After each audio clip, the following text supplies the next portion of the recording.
Alors, mon micro est allumé, donc tout va bien. Vous m'avez déjà entendu, chères participantes et chers participants.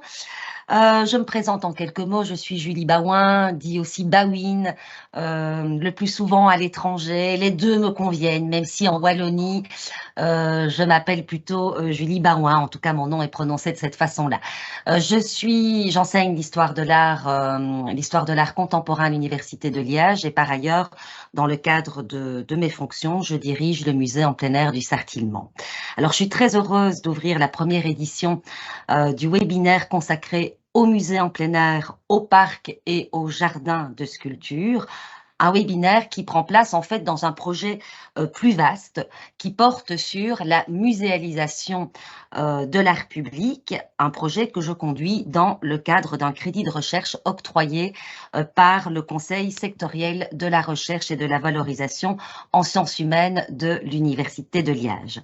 Alors j'ai associé à ce projet quelques partenaires privilégiés, Pedro Lorente de l'Université de Saragosse en Espagne et qui est présent, vous le voyez à l'écran, Francisca Van de Piet qui est professeure à la VUB, mais qui est surtout conservatrice en chef au Musée Royal des Beaux-Arts de Belgique et qui s'occupe à ce titre du jardin de sculpture des musées.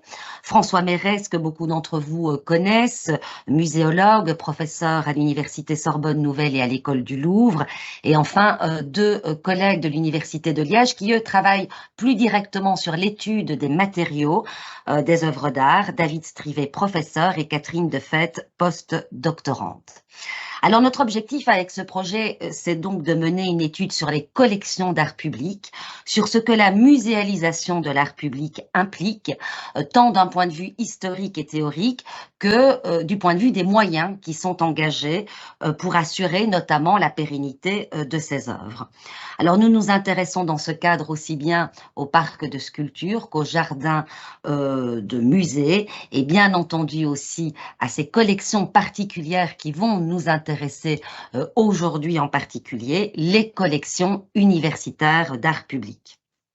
Alors en Europe comme dans les pays nord-américains, les campus universitaires sont très nombreux à être dotés de collections d'art public. Certaines de ces collections sont bien connues, comme celle de l'université de Syracuse, l'une des premières à avoir été fondée comme un musée sans mur dans les années 60. Celle encore du MIT, laquelle constitue assurément l'une des plus impressionnantes collections d'art public exposées sur un campus. En France, de nombreuses universités ont multiplié les initiatives dans ce domaine, notamment par le biais de la commande publique et du 1% en particulier. Et si l'on s'en tient au seul cas de la Belgique, eh bien on peut dire que nous ne sommes pas en reste, puisque sans être exhaustive, je peux épingler le musée en plein air du Sartillement pour l'Université de Liège, que je dirige donc comme je vous l'ai dit, la collection de l'Université de Louvain-la-Neuve, celle de la VUB, la vraie université de Bruxelles dont il sera question aujourd'hui, ou encore celle de l'Université d'Anvers. Aussi répandues soient-elles, ces collections universitaires d'art public souffrent pourtant un manque cruel de reconnaissance et n'ont jusqu'à ce jour que très peu été étudiées. La littérature spécifique à ce sujet est extrêmement pauvre et le sujet est lui-même absent du champ de l'histoire des musées et de la muséologie. C'est que, évidemment, reconnaissons-le d'emblée, le terrain d'enquête est loin d'être uniforme et que ces collections qui s'identifient parfois, mais pas toujours, à des musées sans murs, des musées en plein air, des musées à ciel ouvert, ne répondent pas à une stricte définition muséale et ne sont d'ailleurs généralement pas tenues aux missions, disons, classiques de conservation, d'exposition et de médiation propres aux institutions muséales. Non seulement l'art qui s'expose sur les campus n'est pas un objet muséal comme les autres, en ce que déjà il est exposé en extérieur et ou intégré à l'architecture, mais les pratiques des universités elles-mêmes sont extrêmement variables, tant du point de vue des politiques d'acquisition et de conservation que du point de vue de l'entretien, de la restauration, de la médiation, de la communication. Au fond, aucune norme uniforme ou modèle n'existe et la situation se révèle d'autant plus complexe que nombreuses sont les œuvres de ces collections à ne tout simplement pas être inventoriées, cataloguées, recensées. J'ai d'ailleurs été frappée en me lançant dans cette recherche par le fait que certaines de ces collections sont tout simplement invisibilisées, ne disposant même pas d'un site internet témoignant de leur existence. Alors ceci s'explique certainement en grande partie par le fait que les programmes d'art public ne font globalement pas partie des plans directeurs institutionnels des universités. On constate d'ailleurs que le personnel affecté à ces collections est soit sous-représenté, soit carrément absent. C'est le cas des collections importantes pourtant de l'Université catholique de Louvain. On découvre aussi toutes les difficultés liées aux sources de financement, aux allocations budgétaires. Les difficultés propres aussi au statut de ces collections, bien souvent hybrides avec des collections partagées. Un exemple que je connais bien, celui du musée en plein air du Sartillement, fondé en 1977 par l'Université de Liège et la communauté française de Belgique, devenue la Fédération Wallonie-Bruxelles. Eh bien, des œuvres appartiennent certaines à l'Université de Liège, d'autres à la Fédération Wallonie-Bruxelles, quand d'autres encore nous appartiennent plus directement sans que l'on sache finalement bien définir les choses. Alors ces quelques considérations laissent déjà entrevoir toute la complexité d'un objet d'étude comme celui-ci, les nombreuses problématiques qu'il soulève, des problématiques qui sont liées, je l'ai dit, à la nature même de l'objet exposé, cet art dit public, à la nature même aussi de l'espace où il prend place, le campus, un lieu loin d'être neutre. Vous allez me dire, aucun lieu n'est neutre en soi, c'est vrai, mais un lieu qui a cette caractéristique d'être multidimensionnel. Et donc, en ce sens, qui n'est pas voué en premier lieu à la valorisation de la création artistique. Alors ne croyez toutefois pas que je cherche à dépeindre là un tableau uniquement sombre de la situation. Ces collections déjà, elles s'inscrivent dans une histoire qui est jalonnée par des principes tels que la démocratisation culturelle, l'accessibilité de l'art au plus grand nombre, par un idéal aussi lié lui-même à la création et à la multiplication de ces campus, surtout dans les années 60, qui était de favoriser l'épanouissement personnel des étudiants, des enseignants, par cet accès à la création artistique, et puis qui pouvait susciter aussi un sentiment d'appartenance à une communauté. Des principes aussi tels que ceux de tisser des liens entre art et architecture, entre art et science, et puis quand cela est possible, entre art et nature. C'est ce que nous faisons notamment au musée en plein air du Sartillement. Alors ces principes et ces idéaux n'ont pas disparu. On a vu naître des initiatives aussi importantes dans le domaine de la valorisation du patrimoine, de ce patrimoine, comme la création en 1990-1990 en France du réseau Art plus Université plus Culture, un réseau dont nous parlera très certainement Marie-Christine Bordeaux dans le cadre de son exposé sur la collection de l'Université de Grenoble. Ma transition est donc toute faite. Dans quelques instants, quelques minutes, je vais céder la parole à nos deux invités. Laissez-moi vous les présenter en quelques mots. Marie-Christine Bordeaux est professeure des universités en sciences de l'information et de la communication à l'Université de Grenoble-Alpes.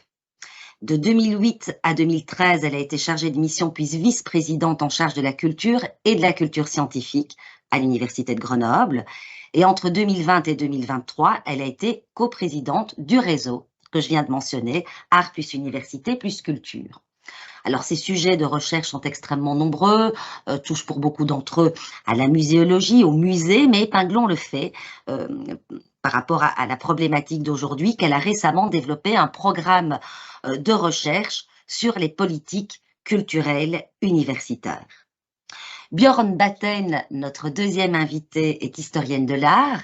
Elle a travaillé dans le cadre de son mémoire de master à la VUB sur une collection d'art public que l'on connaît à peine et qui est d'une certaine manière un peu invisibilisée, celle donc de la Vrije Universiteit de Bruxelles.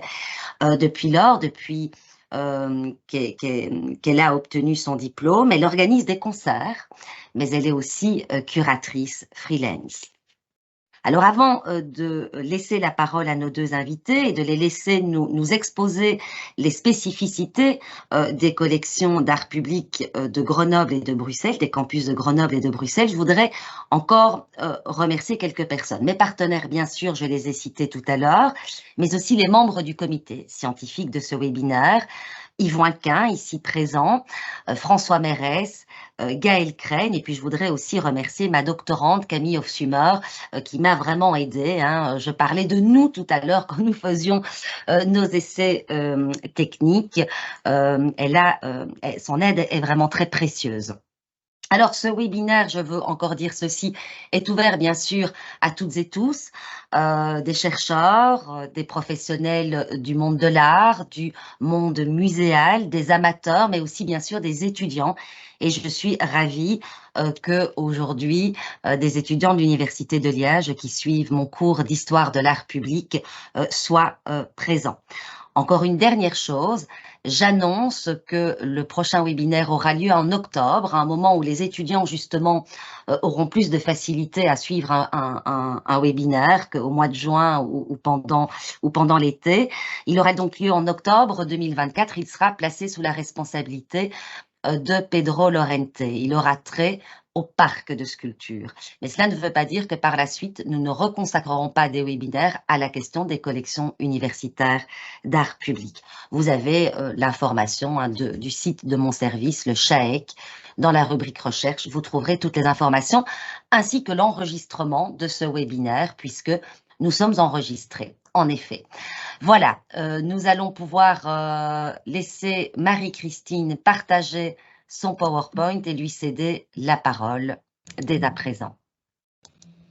Et je remercie bien sûr mes deux invités, nos deux invités d'avoir accepté cette invitation.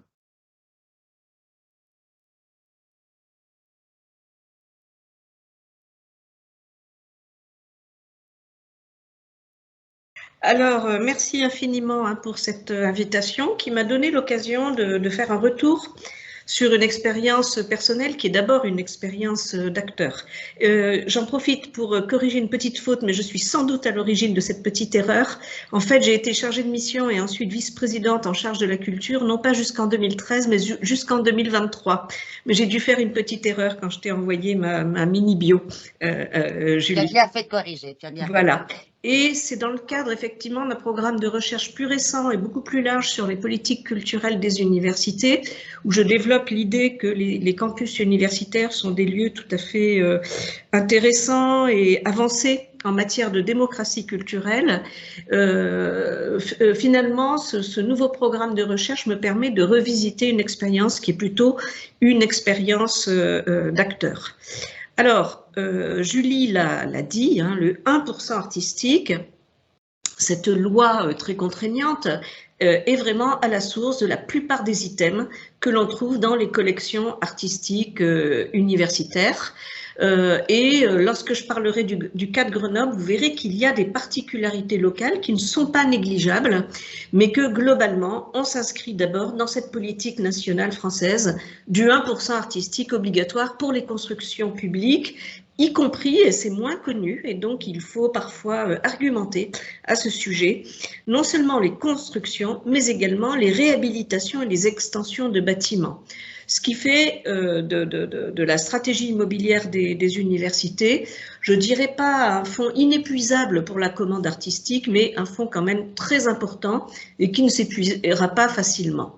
Donc, cette politique a été mise en place en 1951, mais elle avait été imaginée dès les années 1930 par Jean Zay, alors ministre de l'Éducation nationale et des Beaux-Arts, et c'est mentionné dans le guide pratique du 1% artistique et de la commande publique, dont je vous ai mis le visuel sur la diapositive.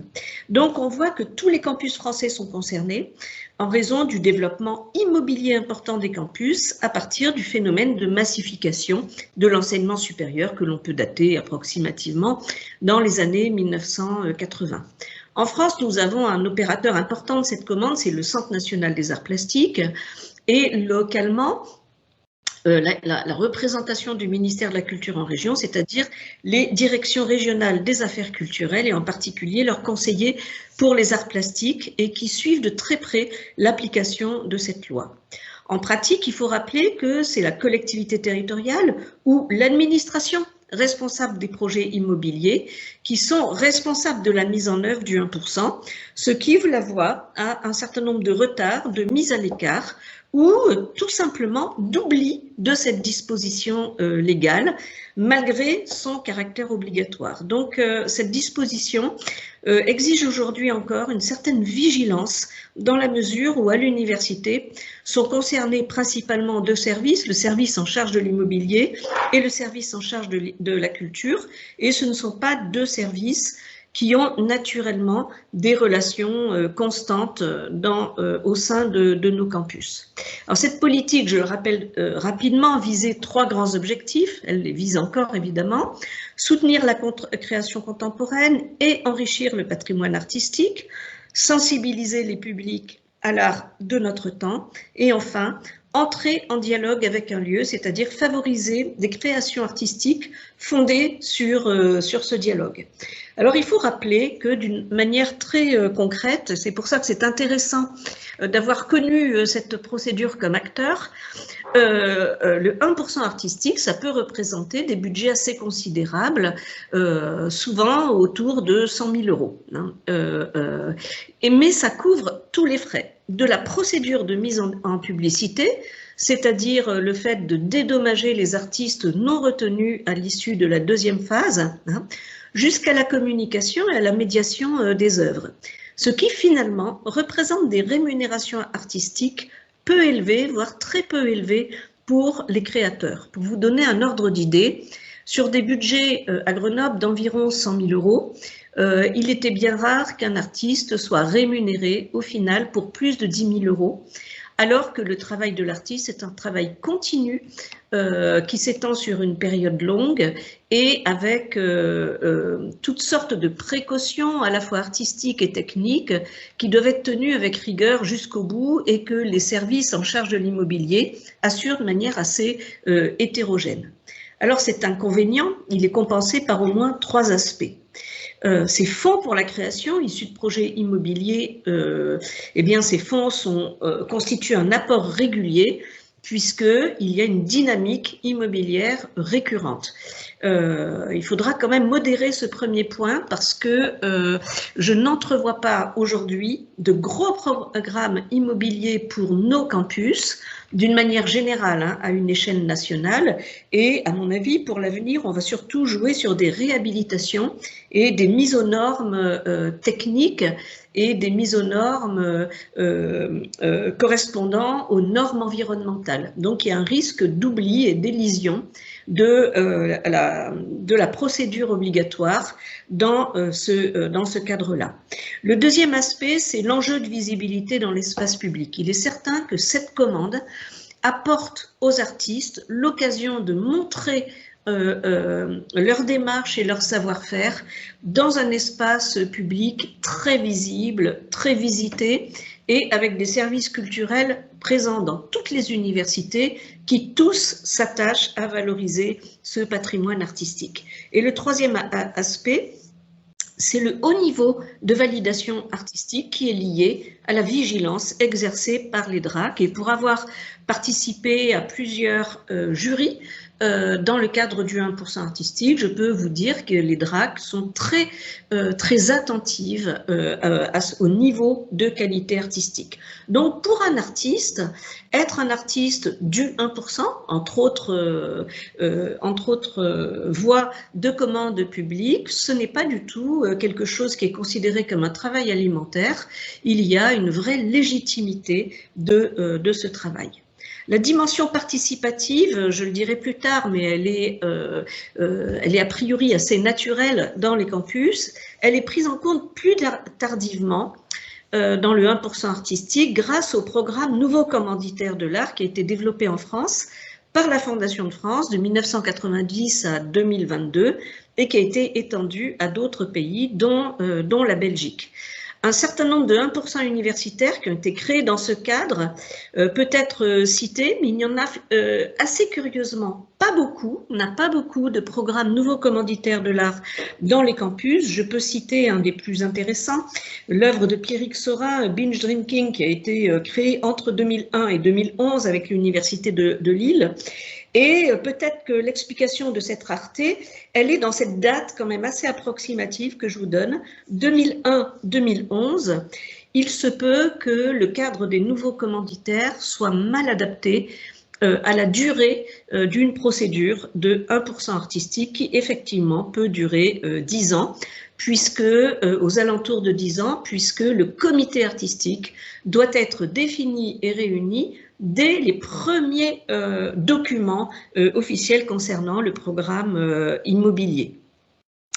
Alors ce dispositif, alors là je sors des nouveaux commanditaires, hein, ce dispositif du 1%, est assez curieusement mobilisé par les campus, enfin pardon, ce dispositif des nouveaux commanditaires, donc c'est assez curieux qu'il ne soit pas massivement mobilisé par les campus, parce que d'une part, on cherche à développer la participation des étudiants à la culture, et sur ce type de projet, on a vraiment, voilà, on a vraiment un dispositif parfaitement adapté, mais comme je viens de le dire, il se heurte à deux obstacles, et ce sont des obstacles temporaires, temporels, pardon, la durée d'une commande dans le cadre du 1%, et puis l'habilité hein, des étudiants qui ne restent jamais plus de 5 ans dans le même campus, et 5 ans c'est vraiment le maximum.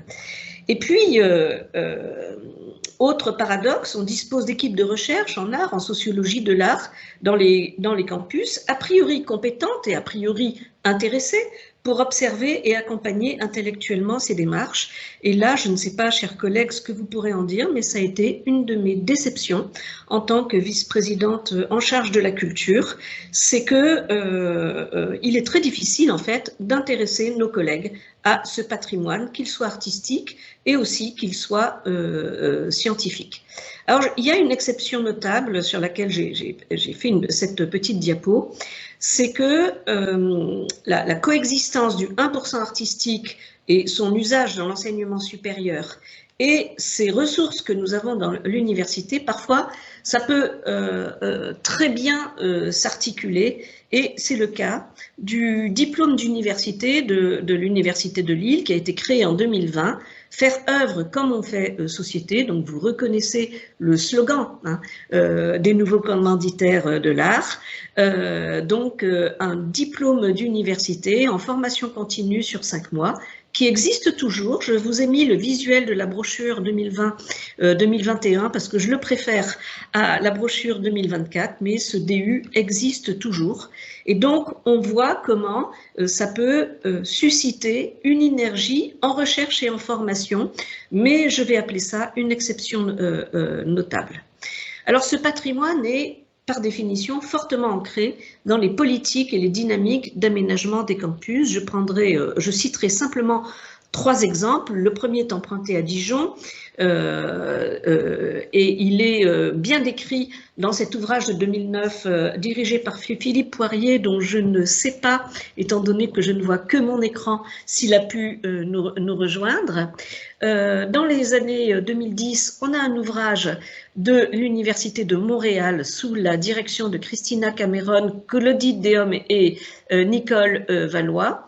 Et en 2012, un ouvrage dirigé par Gilles Pessel, Grenoble, un campus entre ville et montagne, architecture et paysage. Et c'est assez curieux qu'il n'y ait pas le mot art dans le titre parce que l'art des campus est omniprésent dans cette publication. Donc on a l'impression qu'il y a un moment éditorial autour de ces années 2010 et évidemment je dois citer, si vous me voyez, je ne l'ai pas mis parce que je pense que Julie en parlera mieux que moi dans le dialogue que nous aurons ensuite. Très beau catalogue édité à l'occasion des 40 ans du musée en plein air Sartre-Tillmann. Alors, à Grenoble, on voit très bien comment la dynamique épouse les grands programmes immobiliers. Il faut savoir qu'en France, les campus à l'américaine, tels qu'on peut l'avoir à Grenoble, ne sont pas majoritaires. Quand vous avez un campus excentré, c'est parfois un campus qu'on a volontairement rejeté à la périphérie de la ville pour des raisons souvent politiques. Je prends pour exemple le campus de Lyon 2, hein, qui a été mis à la périphérie, non pas de la ville, mais de la métropole lyonnaise, à l'issue d'une période politiquement chargée. Donc à Grenoble, la décision de créer un campus extérieur à la ville-centre, ville-centre où la pression immobilière est très forte du fait de la situation de Grenoble entre les montagnes. Donc cette décision date de la fin des années 1950 et il s'agissait de résoudre des difficultés liées à un éparpillement très important des bâtiments universitaires dans la ville. Notons qu'à cette date, dans les années 50, il n'existe qu'une seule université de Grenoble. La division entre 4 établissements universitaires interviendra plus tard en 1970. Après plusieurs hésitations, le choix du site de Saint-Martin-d'Hères-Égières, donc une zone très humide, à certains égards marécageuse, est validé en 1959 et les travaux vont très vite, les travaux d'assèchement vont très vite et l'inauguration est actée avec une pause très symbolique de première pierre le 2 décembre 1961. À signaler qu'il y a 3 autres sites majeurs qui se développeront un peu plus tard, voire plus tard. Le campus santé qui est dans l'enceinte hospitalière de la Tronche, à un autre endroit, dans Grenoble, le polygone scientifique et à Valence, dans la Drôme, le campus Drôme-Ardèche qui va connaître un très fort développement dans les récentes années. De 66 à 71, on voit une phase rapide et très dense de construction majeure et de construction structurante. 2 bibliothèques universitaires, un bâtiment administratif de ce qui sera la faculté des sciences et un très grand amphithéâtre Louis Veil de 900 places. Et on voit aussi, grâce au fait que le lauréat du premier Grand Prix de Rome en 1953, Olivier Clément Cacoub, est recruté comme architecte pour veiller à l'aménagement global du campus. On a une grande unité architecturale dans ce campus, je dirais, primaire des années 60-70. En 90, Grenoble réussit le concours université lancé pour le schéma Université 2000, un concours auquel participe l'architecte Peter Arens. Et donc, ça assure à Grenoble un programme continu de construction jusqu'en 2000 qui complète ce campus central avec la Maison des langues et des cultures, l'Institut d'administration et d'économie, un certain nombre de magasins installés autour de la station de tramway bibliothèque universitaire.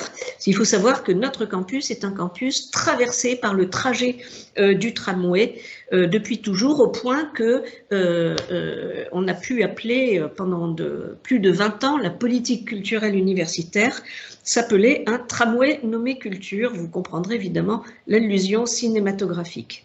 En mai 2008, Grenoble est à nouveau retenu, cette fois parmi 6 lauréats du plan campus national, ce qui amène un budget de 400 millions d'euros.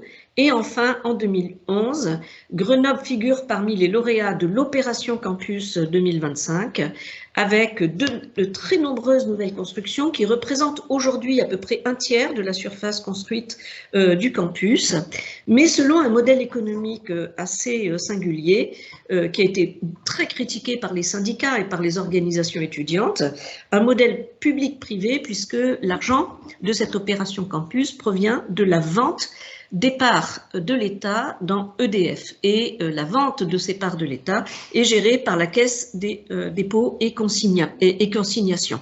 Donc ce n'est pas de l'argent cash que nous avons, mais c'est le produit de la capitalisation de ce budget. Et à cette époque-là, étant donné qu'il s'agit de partenariats public-privé, cet énorme programme immobilier n'est pas susceptible d'être sous le joug de la loi du 1% artistique obligatoire.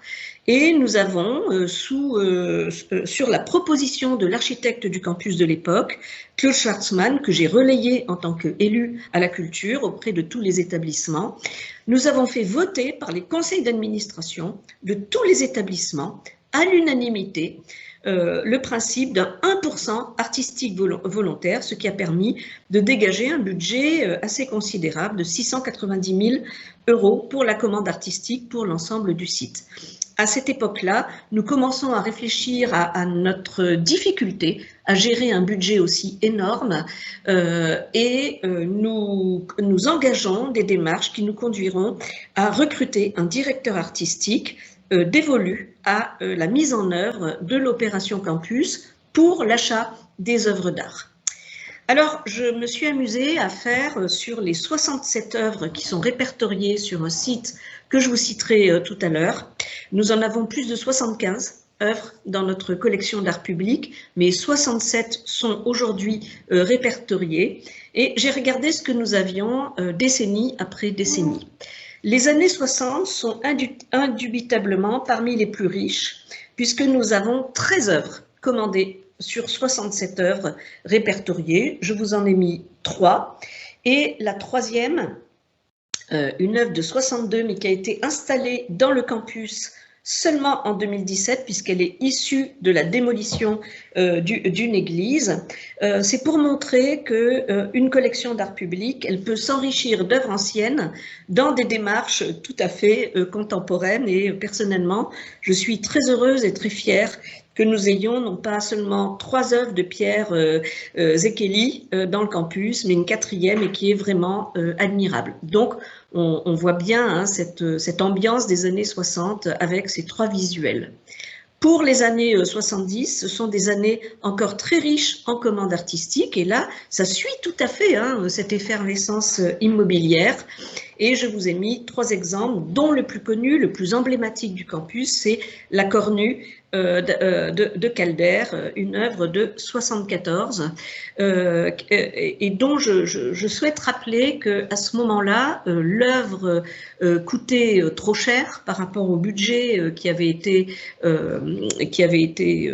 réservé pour la commande artistique, et que Calder a fait un très gros effort financier pour que nous puissions acquérir une de ces œuvres. Et ce qui est intéressant, c'est qu'il y a 2 autres stabiles monumentaux absolument magnifiques de Calder dans la métropole grenobloise. Donc nous avons 3 œuvres qui dialoguent entre le campus, la place centrale de la gare SNCF et le parvis du musée de Grenoble. Dans les années 80, eh bien, c'est une année plus tranquille, je dirais. Il y a une seule œuvre répertoriée pour les années 80, sur les 67 œuvres, à tel point que j'ai ajouté l'œuvre de Morellet, qui date pourtant de 75, mais je l'ai mise aux côtés de l'œuvre de Geneviève Dumont, parce que je trouve que cette œuvre de Morellet est assez caractéristique de ce qu'on voyait beaucoup à l'époque dans l'art de plein air en général et dans l'art de plein air universitaire en particulier, mais vous voyez elle date de 75. Donc on a une période de creux dans les années 80 et à partir des années 90, la dynamique immobilière fait son œuvre et on a de très belles œuvres. Je vous ai mis une œuvre qui est dans le campus de Valence, donc qui se trouve dans le périmètre de l'École supérieure d'art et de design de Marc di Suvero, Vivaldi 2, des œuvres beaucoup plus confidentielles et pour lesquelles il faut faire beaucoup de médiation.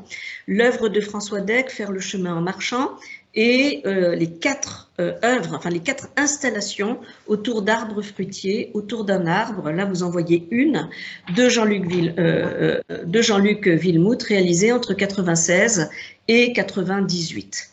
Dans les années 2000, cette dynamique se poursuit avec 10 œuvres sur les 67 et avec des artistes qui ont beaucoup été commandés, hein, qui ont fait l'objet de beaucoup de commandes publiques dans l'espace public, Bernard Venet, des artistes plus connus dans notre région, comme Cyril André, ici avec sa femme Beauté, et des artistes dont les œuvres font partie des œuvres pour lesquelles nous avons beaucoup de difficultés à les faire percevoir en tant qu'œuvres là où elles sont installées. Il s'agit de l'œuvre de Véronique Jomard, Ligne de traverse. Elle est installée dans le lieu où j'enseigne. Elle longe un amphi et je m'en sers chaque année dans mon cours sur la médiation culturelle. Et je constate qu'un campus de 120, enfin une promotion de 120 étudiants de licence qui passent devant tous les jours, eh bien régulièrement ne l'a pas vue. Entre autres parce que c'est une œuvre lumineuse et d'une certaine façon interactive. Ces œuvres sont très fragiles et sont très mal, comment dire, sont très mal suivis d'un point de vue technique dans les campus. Et les années 2010 continuent avec une dynamique toujours importante. On voit l'impact, on commence à voir l'impact de l'opération Campus, mais là, ce sont vraiment des 1% artistiques, les magnifiques balcons de Turing d'Alexandre Périgot qui sont dans une vaste cour intérieure d'une école d'ingénieurs. L'œuvre Éclipse du gentil garçon à côté de la maison Planète. Et enfin, c'est le début du street art dans le campus, et c'est la première œuvre que j'ai eu le plaisir de commanditer de manière très participative avec le Street Art Festival de Grenoble. Et ici, c'est l'œuvre de Augustine Coffey, In Addition. Et dans les années 2020, eh bien, il y a des commandes artistiques qui continuent du côté du 1%, donc elles ne sont pas encore citées parce qu'elles sont en cours. Et puis, on a les commandes artistiques de l'opération Campus, avec, vous le voyez, une œuvre monumentale, une des plus grandes œuvres de notre collection d'art public, qui s'intitule Place du Torrent. Bon, elle devait s'intituler d'ailleurs d'abord Torrent. Bon, il y a eu un changement de dernière minute. Une œuvre du collectif Observatorium, donc un trio d'artistes néerlandais qui a été inauguré en 2022 et on a demandé aux artistes de rivaliser avec la force architecturale du campus, puisque ce campus se caractérise par des bâtiments assez imposants, très fort et très beau architecturalement, puisque deux d'entre eux, à proximité de l'œuvre, sont labellisés patrimoine architectural du XXe siècle. Alors, une deuxième commande beaucoup plus discrète, Vestige, une commande passée très récemment à Hicham Berrada, et qui est cachée dans un des coins de nature de notre campus, que l'on appelle la forêt, et pour laquelle il faut un guide pour la trouver. Donc on a essayé de jouer entre l'art public monumental, l'art public qui s'impose, et puis un art public plus discret et qui va évidemment être visible grâce à des médiations assez différentes. Ce que vous voyez à gauche, c'est la carcasse d'un tronc d'arbre mort, la figuration de la carcasse d'un tronc d'arbre mort, qui coupe une rivière d'asphalte, puisqu'elle a été réalisée avec des matériaux de récupération prélevés sur place. Et cette rivière d'asphalte matérialise une rivière aujourd'hui disparue, mais dont on sait qu'elle s'est largement, elle a eu son cours, mais elle s'est largement déplacée au sein de la zone marécageuse avant qu'on y fasse un campus. Et nous avons deux demandes en cours dont je ne peux pas parler parce qu'elles ne sont pas suffisamment abouties pour qu'on puisse aujourd'hui en parler. Alors j'avais envie, et c'était un peu les premières discussions que j'avais avec Julie, nous avons, peut-être parce que nous nous en occupons, Julie, de ce patrimoine, et donc nous savons à quel point il est difficile de le valoriser en interne. Du coup, ça nous donne peut-être l'impression que ce patrimoine est ignoré, négligé, passé sous silence, invisibilisé. Puis au fur et à mesure que je préparais cette intervention, je me disais, mais non, finalement, il n'est pas si ignoré. Il y a et je vais vous le montrer, un certain nombre d'actions, d'opérations, certaines très ambitieuses, de valorisation de ce patrimoine. Mais je dirais que lorsqu'on a la chance de s'occuper d'une collection d'art public dans une université, on peut se heurter parfois au fait que nos élites universitaires ne sont pas des élites culturelles, et je n'en dirai pas plus par souci de discrétion. Alors, quelques éléments pour traiter cette question d'un patrimoine qui serait ignoré. En effet, la procédure légale du 1% peut être ressentie comme subie et donc appropriée par les services à minima. Par exemple, il a été question à un moment donné peut-être d'une commande artistique extrêmement ambitieuse à un des plus grands artistes contemporains du XXe et du XXIe siècle. Et finalement, par manque d'ambition, par complexité, parce qu'il fallait trouver de l'argent auprès de mécènes et auprès de collectivités territoriales, c'est un artiste que je considère comme plus mineur qui a été choisi. Il y a la très faible possibilité de cofinancement dans les universités. Généralement, on a l'argent du 1% et rien d'autre, contrairement aux collectivités territoriales qui peuvent rajouter des budgets du côté de leur direction des affaires culturelles. Il faut savoir que les directions de la culture dans les universités ont des budgets extrêmement restreints. Il y a, et c'est le point 2, l'autonomie des universités qui favorise, enfin qui génère plutôt une culture de la commande publique éclatée, peu consolidée, peu partagée entre les établissements, et ce qui fait que dans chaque université, il faut parfois rappeler et défendre la commande artistique publique comme si tout était à refaire à chaque fois de A jusqu'à Z. Il y a, et on en avait parlé avec Julie au moment de la discussion autour de ce séminaire, un écart peut-être grandissant avec un des fondamentaux de l'action culturelle universitaire, c'est-à-dire la participation des habitants, mais aussi de toute la communauté universitaire. Donc les habitants, ce sont les étudiants, hein, mais aussi toute la communauté universitaire à l'action culturelle. Et il faut dire que la procédure du 1% artistique a faiblement évolué et ne prend pas suffisamment en compte cette participation. En particulier, les comités artistiques qui sont réunis, pour moi, ne sont plus adaptés aux enjeux de la participation. J'en veux pour preuve un certain nombre de difficultés, de tensions avec le ministère de la Culture que j'ai eues et sur lesquelles j'ai pu échanger avec quelques collègues. Il y a la question complexe de l'entretien des œuvres. Nous n'avons pas de procédure comptable qui soit comparable avec la procédure des amortissements qui sont liés à l'achat de certains matériels, notamment les matériels informatiques. Donc il n'y a pas d'amortissement dans les budgets des universités pour garantir un entretien continu des œuvres. Donc les œuvres sont entretenues au moment où elles commencent à être sérieusement en danger, ce qui nuit à leur bonne visibilité dans l'espace public. Et puis, il y a tous les paradoxes de la visibilité dans l'espace public de plein air et de l'invisibilité dans les espaces publics au sein des bâtiments. On se dit souvent que les œuvres de plein air sont les plus visibles, les plus regardées, les plus instagrammées. Ce n'est pas certain. On constate que lorsque les œuvres sont créées au sein des bâtiments universitaires, il y a toutes sortes de processus anthropologiques qui se développent et ces œuvres sont quelque part plus appropriées par ceux qui les côtoient que celles qui sont dans l'espace public. Quand elles sont dans l'espace public, ce sont les œuvres de tout le monde, mais également les œuvres de personnes. Et puis, il y a une dernière difficulté, ce sont les stratégies de communication et de valorisation que les universités ont de leurs différentes activités.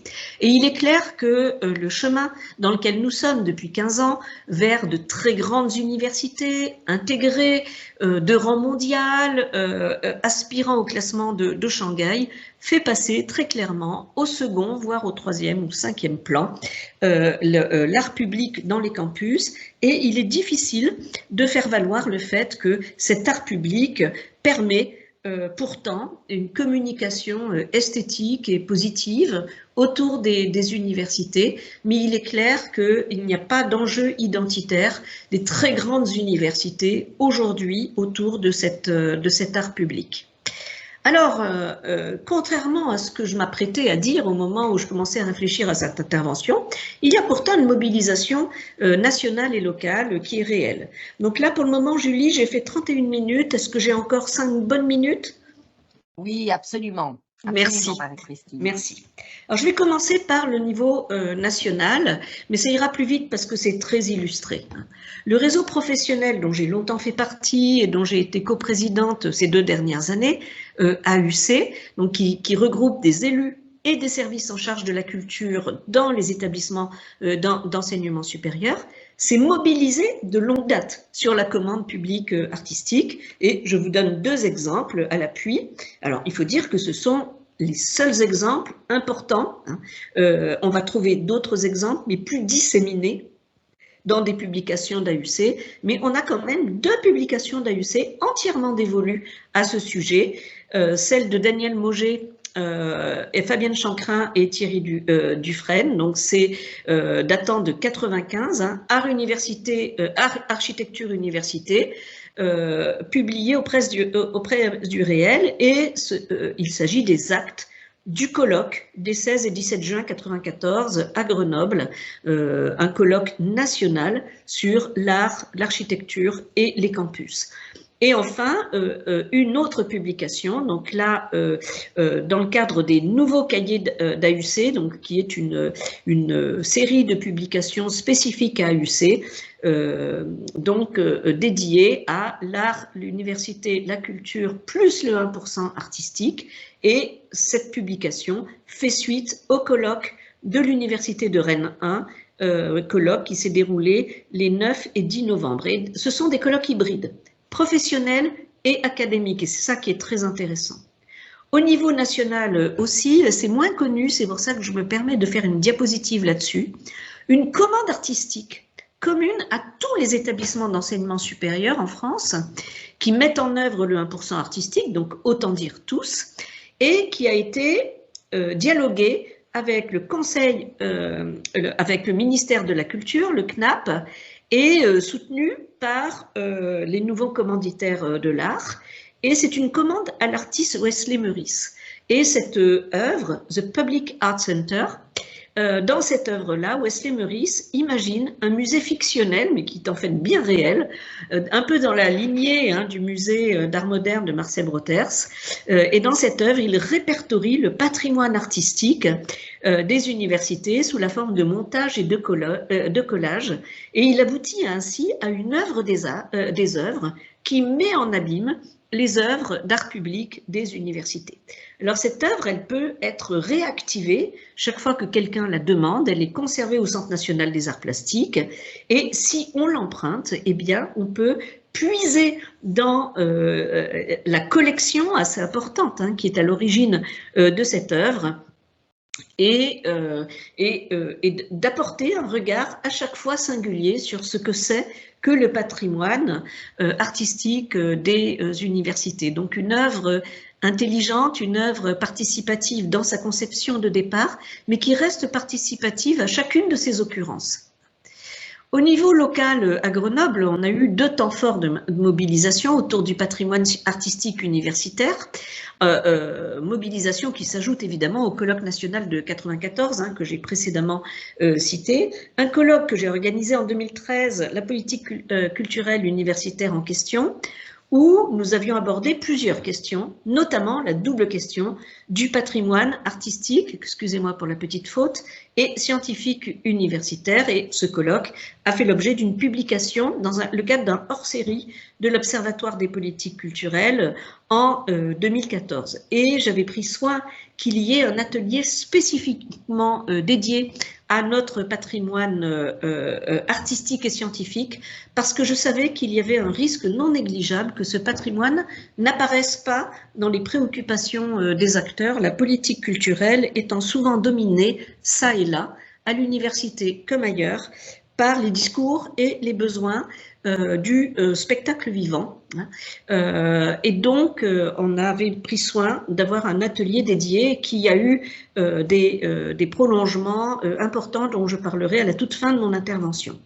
Et puis, plus récemment, en 2021, une manifestation à la fois académique et culturelle en octobre 21 pour valoriser notre patrimoine artistique, préfigurer l'inauguration de l'œuvre d'Observatorium, Torrent, et pour accueillir et réactiver l'œuvre de Wesley Meurice, et enfin pour faire un colloque scientifique intitulé « Les campus du XXIe siècle, Paris de l'expérimentation artistique », dans l'espace public. Alors malheureusement, 21 doit vous rappeler des souvenirs, mais au moment où nous devions faire le colloque, nous étions en pleine crise Covid, et ce qui devait se faire en 2020 a été reporté sur 2021, mais nous avons décidé de ne pas reporter le colloque lui-même, qui ne s'est pas tenu, et nous avons simplement publié les actes de ce non-colloque, puisque nous avons accueilli les textes, nous les avons expertisés et nous les avons publiés. Et vous pouvez récupérer cette publication sur ce lien. Et enfin, et je terminerai là-dessus, toute cette dynamique, elle demande des moyens et elle demande un peu de, comment dire, de constance politique. Donc, Et enfin, avec la constance politique, elle demande une équipe culturelle formée d'agents qui ne sont pas sur des contrats précaires. Donc nous avons pu, grâce à... Oh, écoutez, je crois que je vais vous demander de lire la diapositive. Oui, bien sûr. Écoute, je vais le faire pour toi sans aucun problème. Donc, oui, oui, bien sûr. Et donc, il y a une mobilisation nationale et locale pour temps réel, donc dans les points positifs que tu voulais épingler. Donc, un poste a été créé grâce à l'IDEX Grenoble-Alpes en 2018, consacré donc justement au suivi et à la valorisation de ce patrimoine. Tu épingles aussi le fait qu'au sein d'une direction de la culture et de la culture scientifique pour l'ensemble du site Grenoble-Valence, ceci a été créé en 2016 et renforcé en 2020. Excusez-moi, je découvre le PowerPoint comme vous tous. Un sous-ensemble aussi du site culture UGA consacré au patrimoine des campus, notamment Campus des Arts, où chaque œuvre est documentée et des circuits de visite peuvent être téléchargés, hein, ce qui au niveau bien sûr de la médiation est important.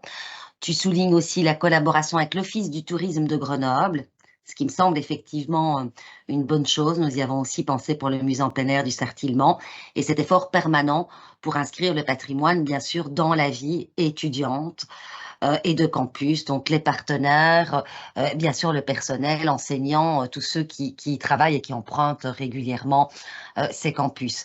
En fait, le dernier épisode, et je rajouterai cette diapositive hein, pour ceux qui souhaitent avoir le diaporama, c'est une publication qui est en cours de conception parce qu'on s'est demandé comment on peut populariser ce patrimoine au-delà de ce qu'on fait toujours dans les campus, hein, des visites guidées. On met à contribution les étudiants spécialisés vis-à-vis des étudiants non spécialisés. Il y a tous ces partenariats territoriaux. Il reste quand même qu'il y a un gros problème, non seulement de visibilité de ce patrimoine, mais même d'identification des œuvres en tant qu'œuvre. Oui, et donc, la dernière chose que nous avons faite, c'est un peu audacieux, je ne sais pas si l'objectif sera atteint, mais on s'est dit finalement, les gens qui savent populariser le patrimoine et les arts sont en dehors de l'université. Et nous avons fait appel à la presse locale, chez nous c'est le Dauphiné Libéré, qui a une admirable collection patrimoniale, Les Patrimoines, dirigée par l'ancien directeur du musée dauphinois, très connu, un des spécialistes des musées, Jean Guibal, et qui a accepté de faire 3 volumes sur le patrimoine des campus. Un volume sur le patrimoine artistique, un sur le patrimoine scientifique et un sur le patrimoine naturel, puisque les campus sont des éléments peuvent être des éléments de biodiversité. Et ces petits ouvrages sont en vente à l'échelle d'une région beaucoup plus large que la seule région Auvergne-Rhône-Alpes, dans toutes les gares, chez tous les marchands de journaux, pour un prix extrêmement modique. C'est une petite collection très populaire. Et donc, nous sommes en train de fabriquer ces 3 ouvrages. C'est quelque chose qui va s'étaler sur 1 an et demi. Et nous pensons que cette médiation qui va être faite à l'extérieur, finalement, des campus, va peut-être toucher plus facilement nos personnels et une partie de nos étudiants, parce qu'ils vont en fait tomber sur ces ouvrages à l'occasion de leurs déplacements, des courses qu'ils font en ville, parce que quand c'est chez les buralistes, c'est aussi dans les supermarchés. Donc c'est un pari de popularisation de ce patrimoine dont nous ne savons pas s'il va être gagnant, mais que nous avons essayé de faire en réfléchissant d'abord aux usages et non pas seulement en réfléchissant à partir de notre souhait de diffusion de l'intérêt que nous avons pour ces œuvres et de notre volonté en fait de communiquer sur ces œuvres.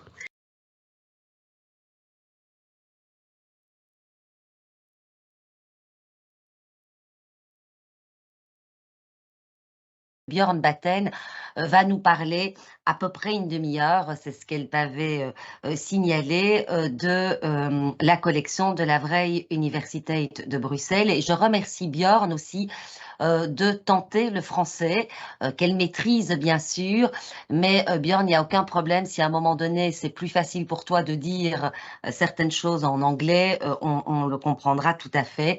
Et même peut-être aussi en néerlandais pour certains de nos auditeurs, de nos participants. Donc on te remercie vraiment vivement, Marie-Christine, pour cet exposé vraiment passionnant qui suscite en moi plein de questions, plein de réflexions, et j'imagine aussi auprès des participants. Et c'est donc avec plaisir que je cède la parole à Björn, qui va donc partager Ouais. son diaporama. Tu te souviens donc de la manœuvre. Tu vas donc partager juste à côté de quitter. Et voilà, je crois que tout est bien. Voilà, c'est parfait. Voilà. On le voit bien. Oui. J'espère que tout le monde peut m'entendre. Oui, on t'entend. Voilà. Bonjour à tous.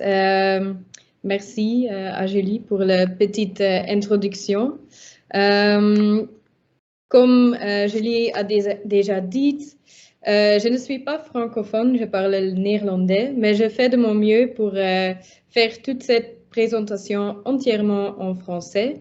Donc, n'hésitez pas à poser des questions si quelque chose n'est pas clair. Aujourd'hui, je vous parle du Humanistische Sculpturenpark, le parc des sculptures humanistes. C'est la collection de sculptures en plein air de la vraie Université de Bruxelles et sa propre musée en plein air. Oh. Ouais. Comme introduction, un petit mot sur la vraie Université de Bruxelles, la VUB. La VUB est une université de langue néerlandaise établie à Bruxelles, en Belgique. Elle a été créée en 1969 après la scission linguistique de l'Université libre de Bruxelles. Comme idéologie, la VUB est une université progressive qui favorise le libre examen et qui s'oppose contre les dogmes. Le campus principal de la VUB est situé à Ixelles, à Bruxelles, et sur les photos, vous voyez que c'est un environnement vert. Et c'est sur ce campus que se trouve la majorité des sculptures en plein air de l'université. La VUB possède une collection d'art qui comprend plus de 600 œuvres. Ce sont des peintures, des gravures, dessins, photographies, sculptures et même des tapisseries. Et sur le campus principal, il y a 14 sculptures en plein air. Je vous montre toutes les sculptures afin que vous sachiez de quelles œuvres d'art il s'agit. La première sculpture qui a été installée sur le campus de la VUB, George Doubles, c'était un don par l'association d'alumni OSB et la sculpture symbolise le développement personnel. Paul van Gijsegem, Enkidu, qui est inspiré par l'épopée de Gilgamesh. Enkidu est aussi un personnage de l'épopée. Et la sculpture symbolise l'amitié et la force de vie. Le mémorial Tiananmen, qui commémore les manifestations étudiantes sur la place Tiananmen en Chine en 1989. Qui symbolise la démocratie et la liberté. Jos Delbroek, Carotte, une sculpture en marbre rouge belge. C'est une ode à la carrière, un symbole de temporalité et la mort. Camille van Bredam, Libertad 1 et 2, deux fenêtres qui symbolisent un regard ouvert sur le monde. Bart Soubry, avec son sculpture fin de siècle, construite en pierre Jura, une ode à la sculpture, mais symbolise aussi l'origine de l'écriture. Willy van den Dorpe, Denker in alle Staten. Cette sculpture est vraiment la figure de proue de la VUB. Il est impossible d'imaginer le campus de la VUB sans le denker in alle staten. Le personnage rouge avec la girouette sur la tête, le symbole de la VUB. L'œuvre d'art symbolise l'une des valeurs fondamentales de l'université, le libre examen, qui stipule que la science doit toujours être pratiquée sans être influencée par les dogmes, des préjugés ou des religions. Le Denker in alle staten est une copie du Penseur du sculpteur français Auguste Rodin, une œuvre d'art qui fait référence à la pensée rationnelle. Mais il y a une différence importante entre le penseur de Rodin et le Denker in alle staten de Willy van den Dorpel, parce que l'artiste a ajouté ici un attribut supplémentaire, le girouette, qui fonctionne contre les manipulations possibles de la pensée rationnelle. Et ça souligne l'importance de la libre examen. Ensuite, Teenage Wasteland de Colin Waage, une balançoire qui symbolise une enfance brisée, donc un peu de mélancolie. Marc Clout, Mia Casa, une sculpture qui consiste à 4 pièces, une table de travail, un lutrin, une table à écrire et une valise. Johan Taron avec son Eros Eros, qui est inspiré par le dieu de l'amour et qui symbolise les rencontres entre étudiants. Et le sculpteur espère que son œuvre d'art diffuse une énergie positive sur le campus.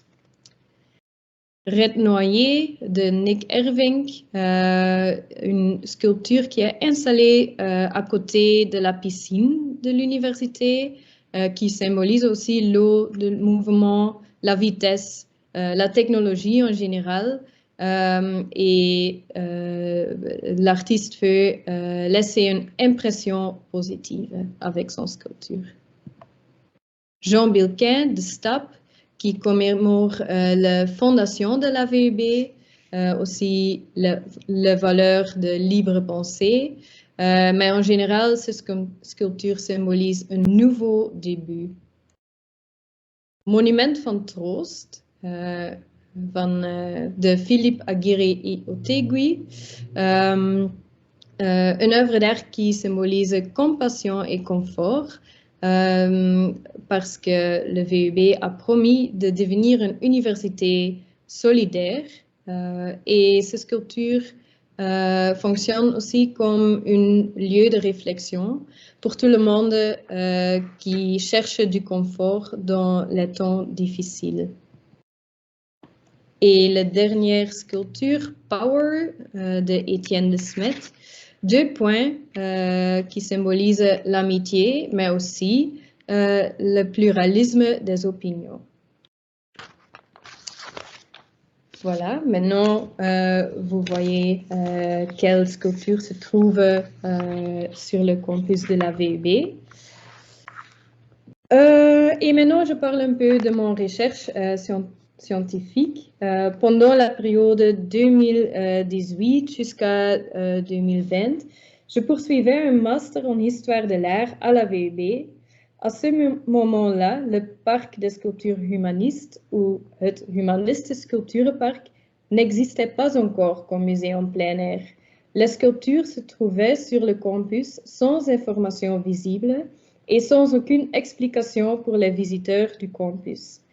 Je me souviens qu'à l'époque, nous, les étudiants et les employés de l'université, ne savaient pas du tout la signification de ces œuvres d'art. Certaines personnes ne savaient même pas qu'il s'agisse d'œuvres d'art. C'est pourquoi j'avais décidé d'écrire mon mémoire pour le master en histoire de l'art sur le sujet des sculptures en plein air de la VUB. Je voulais rassembler toutes les informations sur ces sculptures et les mettre à la disposition de l'université. La recherche comprenait 3 parties. J'ai posé 3 questions de recherche et j'ai formulé une réponse à chaque question. Numéro 1. Quel est le contexte artistique des sculptures sur le campus de la VUB? Numéro 2. Quel est l'état matériel des sculptures? Et 3. Comment peut la VUB valoriser sa collection de sculptures en plein air comme un véritable parc de sculptures?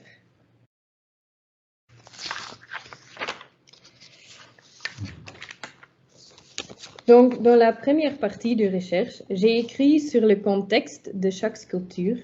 Il s'agit de la signification des sculptures, la façon dont ils sont créés, leur place dans l'œuvre de l'artiste, leur pédigré, etc. J'ai trouvé toutes les informations dans des archives et dans des bibliothèques. J'ai consulté des livres d'art sur les artistes, des catalogues d'exposition, mais aussi les documents d'archives, comme des lettres, de la correspondance, des images, des factures, même des anciennes invitations, etc. Cette partie de recherche m'a permis de comprendre l'histoire et le contexte de chaque sculpture.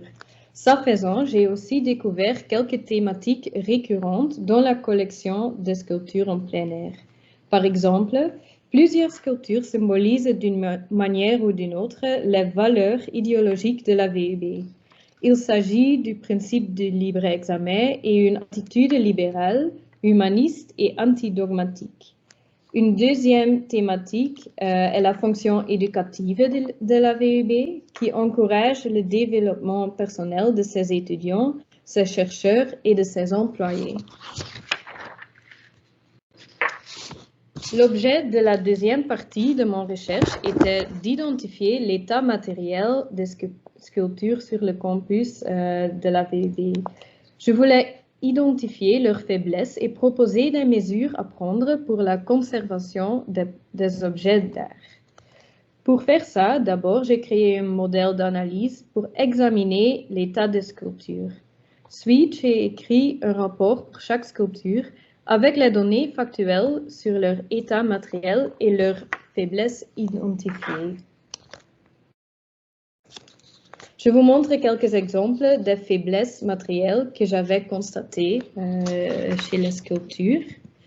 Il y a de croissance de la mousse sur les sculptures, aussi la corrosion, les matières fécales des animaux, les traces de gouttes, vandalisme comme les graffitis, des textes, mais aussi les sculptures qui sont brisées par des personnes inconnues.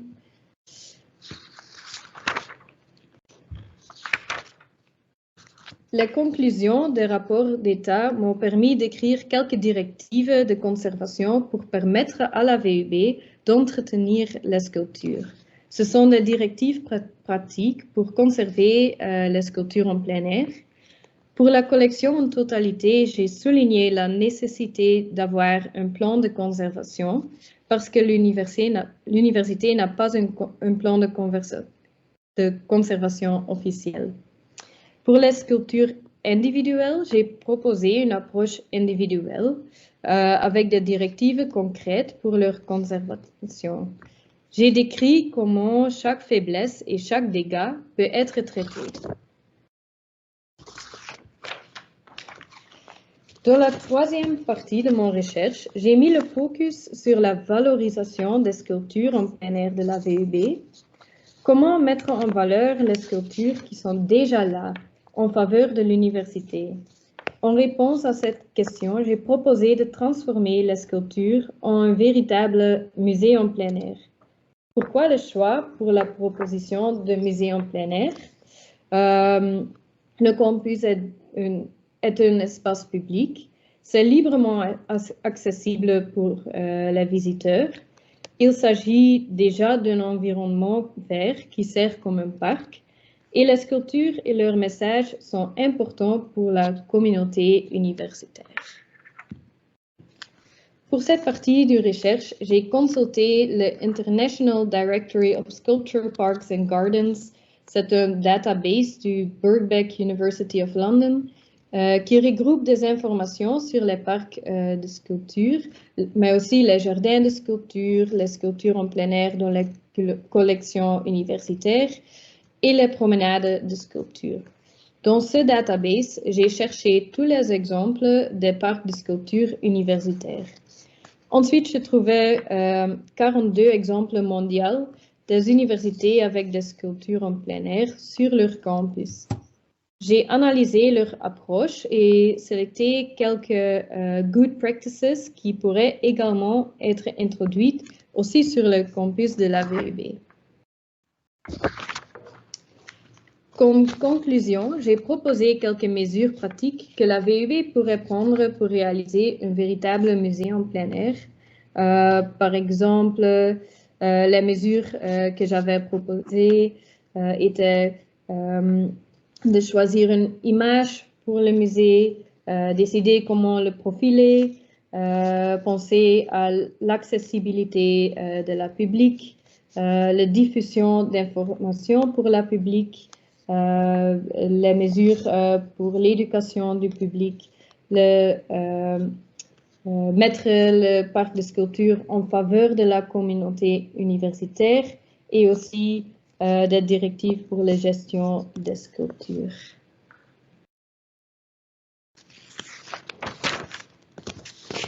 À la suite de ma recherche, en 2021, la VUB m'avait demandé de travailler sur un projet pour transformer en vrai son campus et ses sculptures en un véritable musée en plein air. La VUB avait proposé le nom Humaniste Sculpture Park, le parc de sculpture humaniste. Et le but du musée en plein air serait de représenter les valeurs de la VUB, ses valeurs libérales et humanistes. La question qui m'a été posée était de réaliser quelques idées que j'avais décrites dans la partie valorisation de ma recherche. J'avais accepté cette opportunité de participer au projet et de créer le musée en plein air. Pour moi, c'était un projet temporaire, un emploi temporaire. Et pendant quelques mois, j'étais responsable pour coordonner et exécuter tout ce qui était nécessaire pour rendre le campus de la VUB en musée en plein air. J'étais responsable pour développer l'imago du musée, créer un site web, écrire des textes avec informations pour les visiteurs, faire un guide audio, indiquer les sculptures sur un plan de campus, créer des pancartes pour indiquer les titres des sculptures, développer des visites guidées, donc beaucoup de choses que j'avais réalisées pendant ce temps. Et je vous montre quelques exemples. Par exemple, le site web, avec le soutien du département informatique de la VUB, j'avais créé une page sur le site web de l'université même, dédiée aux informations sur le parc des sculptures. Sur ce site web, vous pouvez trouver l'information sur toutes les sculptures, une explication sur le musée en plein air en général, un plan du campus qui indique les locations des sculptures sur une map de Google. Il y a aussi le guide audio et l'information sur l'accessibilité du musée. Le projet du guide audio. Le guide audio comprend 2 extraits d'audio par sculpture. L'un est une explication informative et l'autre est un témoignage personnel par un membre de la communauté universitaire. Dans le témoignage, vous pouvez entendre ce que les sculptures représentent personnellement pour ces personnes qui parlent. On y trouve des témoignages d'étudiants, aussi d'un doctorant, de membres du personnel de la VUB, des professeurs, mais aussi de la rectrice précédente, Caroline Powell. L'ensemble des clips audio constitue un audio guide.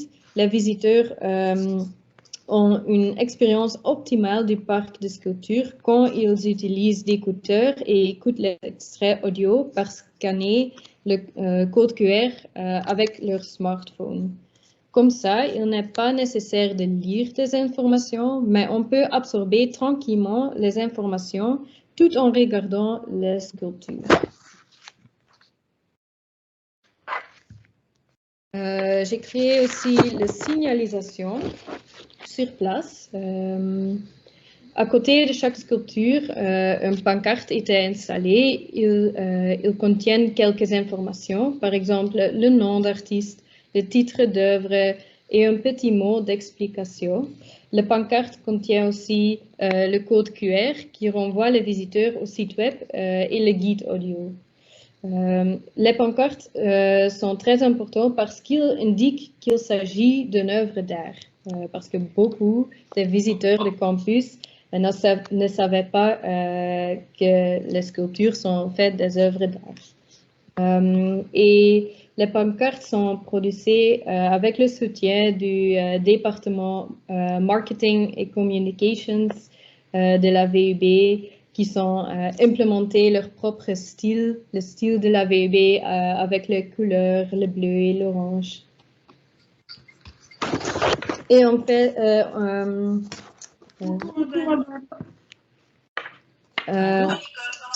Ça va, je suis en train de suivre le webinaire de Julie Béouin, mais j'écoute d'une oreille, donc voilà. Il faudrait couper le micro, mais très bien. Après avoir réalisé le site web, les guides audio et les signalisations pour le nouveau musée en plein air de la VUB, le Humanistische Sculpturenpark, a été inauguré en 2021.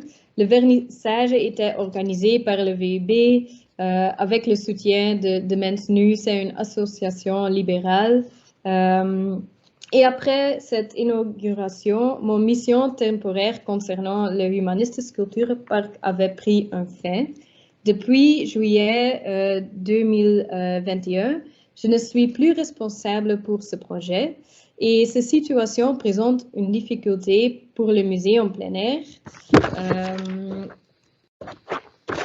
parce qu'il y a quelques défis pour l'avenir. Aujourd'hui, il n'y a pas de directeur ou de conservateur en charge du musée en plein air. Aucune personne à la VUB travaille pour la musée en plein air. Donc, il n'y a personne qui prend des mesures pour bien conserver la sculpture, le site web et le projet en totalité.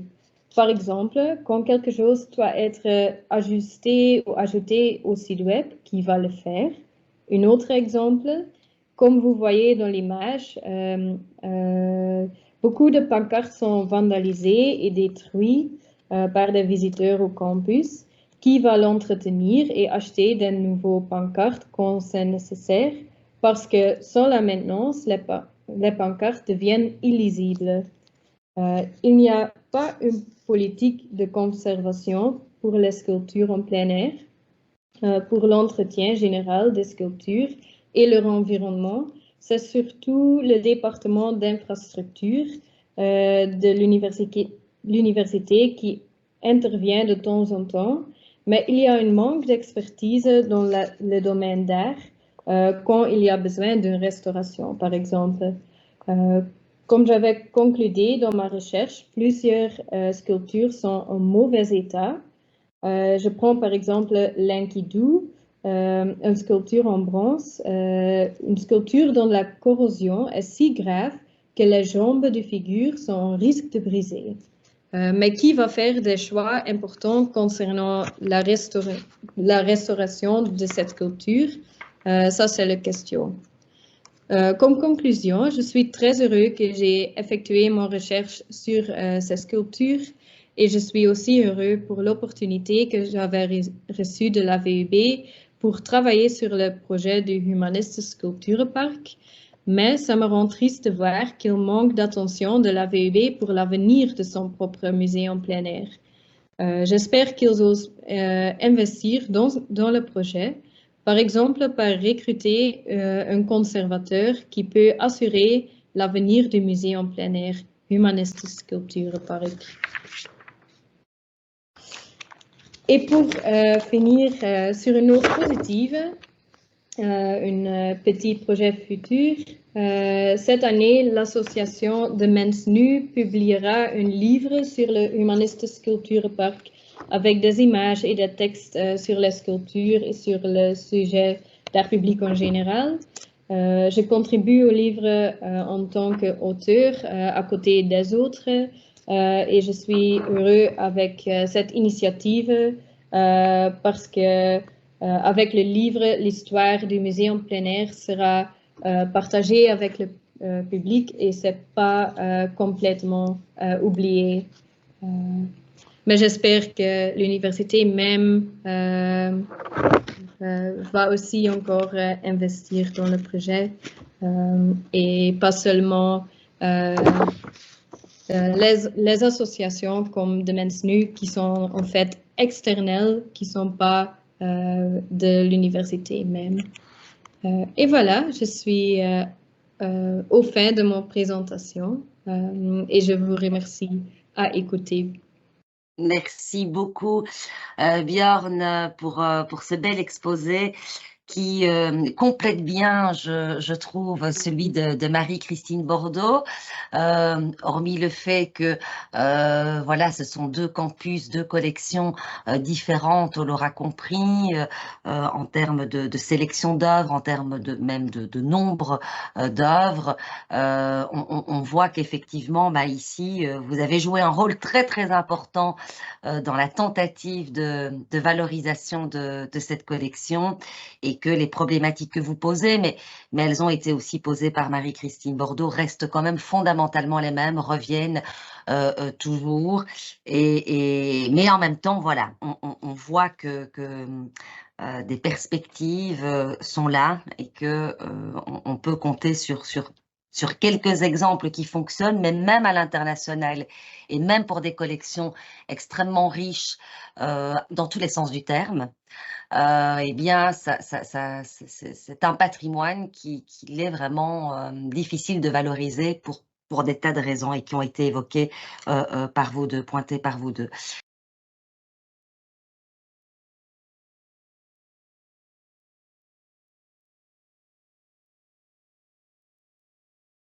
Je vais laisser la parole à la salle, si je puis dire. Voilà, il faut que quelqu'un, évidemment, se lance. C'est toujours un petit peu compliqué. Sinon, moi, j'en ai, mais je préfère évidemment entendre nos participants poser les questions à Marie-Christine Bordeaux ou à Björn Batten ou aux deux en même temps. Voilà, je ne sais pas si quelqu'un veut se jeter à l'eau. Yves? Ah, attends, il faut que tu allumes ton micro. C'est toujours la même chose. Oui, tu dois cliquer. Ça ne marche pas?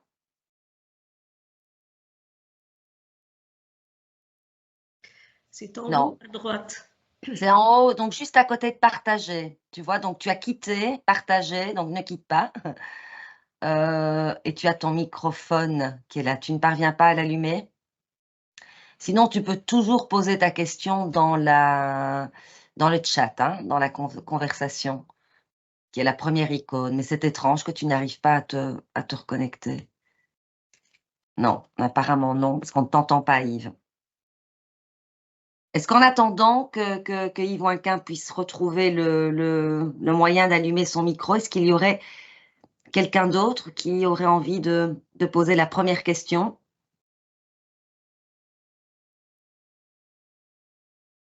Alors moi, je vais me lancer, je vais poser une question à Marie-Christine concernant la sélection, parce qu'on a bien compris à travers l'exposé de Björn que la majorité des œuvres, et elles sont relatives à, elles sont au nombre de 14, donc c'est une collection donc quantitativement moins importante que celle de Grenoble. Est-ce qu'en termes de sélection, parce que ce qui revient aussi très très souvent dans les discussions que j'ai avec des personnes en charge de ces collections, c'est que, et puis moi je le vois aussi pour le musée en plein air du Sartillement, c'est qu'il y a, quoique chez nous ce n'est pas trop marqué, des sortes de dons imposés, voilà, de volonté à un moment donné en fonction de qui a dans sa famille un très bon artiste. Bon, est-ce qu'il y a une politique qui rejoint donc celle de l'acquisition, mais donc de la sélection voilà, qui s'est mise en place au fur et à mesure des années ou non, ou est-ce que c'est variable? Que tu peux nous dire quelques mots là-dessus? Oui, alors ces dons, c'est rarement des œuvres de plein air. D'accord. Ce sont souvent des tableaux, des petites sculptures, des choses de ce type. Donc, on a assez régulièrement ce genre de choses. Donc, j'avais mis en place en 2020 une commission des œuvres d'art des campus chargée d'examiner les propositions de dons et les propositions de dépôt. Parce que un dépôt nous engage juridiquement. Et certaines œuvres que l'on nous proposait en dépôt étaient extrêmement fragiles. Et donc, la valeur de l'œuvre déterminée par l'artiste étant très importante, ça engendrait pour nous des coûts qui n'étaient pas supportables. Et donc, il y a un filtre, c'est-à-dire que nous faisons analyser par des experts la valeur des œuvres que des particuliers se proposent d'offrir à l'université. Le cas est plus délicat lorsque le particulier est un parent d'un universitaire, et notamment d'un universitaire réputé. Donc dans ce cas-là, maintenant je ne suis plus en charge de ces affaires-là, mais une des solutions qu'on avait trouvées, c'est de distinguer l'accueil temporaire d'une œuvre dans le campus et l'entrée de l'œuvre dans la collection. Parce qu'une collection est faite d'œuvres que nous possédons, mais aussi d'œuvres que nous ne possédons pas. Et donc, l'idée, c'était que nous ne pouvions pas nous engager sur la maintenance d'une œuvre que nous ne reconnaissions pas comme une œuvre digne de figurer dans notre patrimoine artistique universitaire. Cela dit, et je rejoins ce que vient de dire Björn, tout cela tient quand même à, comment dire, au savoir-faire de certaines personnes. Si ces personnes s'en vont, je ne sais pas ce qu'il en sera. Des procédures, vous savez, les procédures changent avec les équipes. Et voilà, je ne sais pas ce qu'il en sera. En tout cas, nous avons pu éviter 2 dons que je considérais d'une part comme intempestifs en termes de coûts, mais intempestifs sur le plan de leur intérêt purement artistique. Et nous avons pu faire une réponse commune et non pas une réponse unique. Et Björn, je ne sais pas, est-ce que tu étais concerné par ce cas des dons, qui est un cas très fréquent hein, pour toutes les institutions patrimoniales, mais Oui. aussi pour les campus. Oui, oui. Oui, dans le cas de la VB, la collection a commencé un peu plic à ploc avec un don de l'association d'alumni, par exemple, des autres dons, mais aussi, comme Julie avait dit, les artistes qui étaient choisis parce qu'ils étaient dans le network de les personnes qui étaient en charge de culture à la VUB en ce moment. Mais les dernières années, nous avons vu que les dernières sculptures qui étaient ajoutées sur le campus étaient la conséquence du règle 1%. C'est aussi le cas ici sur le campus, un bâtiment qui était construit et par exemple la sculpture à la piscine et l'introduction de sculptures pour ce bâtiment avec l'investissement d'1% du coût du projet. Et pour ces sculptures, c'était le cas qu'une commission de l'art est aussi en charge de choisir un artiste qui est le mieux artistique pour ajouter la sculpture. Donc, les dernières années, la commission d'art ici aussi. Et je pense que ça c'est bien d'avoir une groupe de personnes qui choisissent ensemble et pas une seule personne qui choisit les artistes de son network pour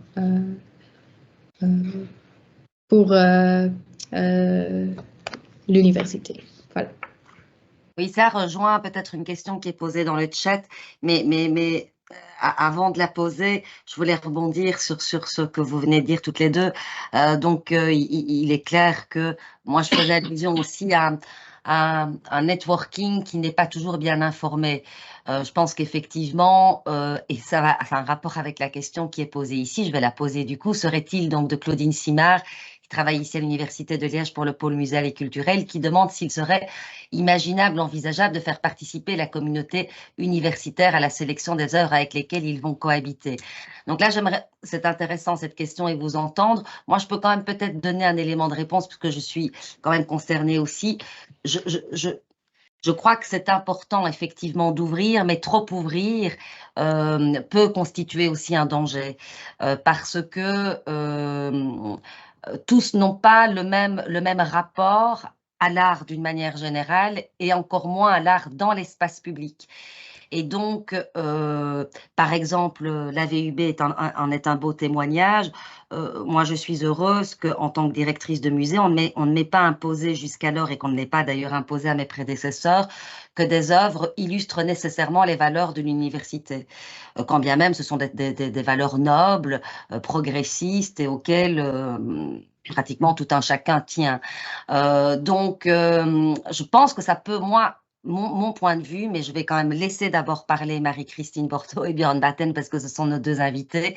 Ça peut constituer un danger d'ouvrir trop le champ à une communauté universitaire qui n'est pas nécessairement informée des questions artistiques et de la question de l'art public et de tout ce que ça induit comme type de valorisation, la pérennisation, parce que souvent les gens viennent, y compris des gens qui connaissent très très bien l'art, avec de très bonnes idées, mais ne se rendent pas toujours compte de la manière dont les œuvres doivent vivre et les problèmes d'entretien auxquels, de toute façon, nous serons toujours confrontés en extérieur et plus encore dans des lieux qui ne sont pas muséalisés à proprement parler.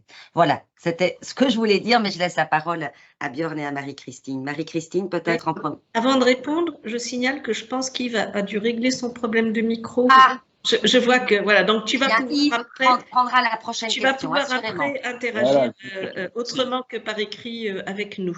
Oui, alors c'est une question qui est bien connue en démocratie participative. C'est de toute façon une illusion démocratique que de dire que la communauté va pouvoir participer, parce que si on veut que ce soit une vraie procédure démocratique, il faut faire voter l'ensemble des membres de la communauté susceptibles d'être intéressés par cette votation, et on sait que c'est vraiment pas la bonne manière de procéder. Donc on fait du commun, la commission des œuvres d'art des campus regroupe des représentants de diverses composantes de l'université, représentants des étudiants, etc. Mais très honnêtement, ils ont été nommés représentants, je ne sais pas ce qu'ils font redescendre vers leur communauté d'origine, je pense, pas grand-chose, par manque de temps, par manque de canaux de communication, pas du tout par volonté de garder pour soi cela.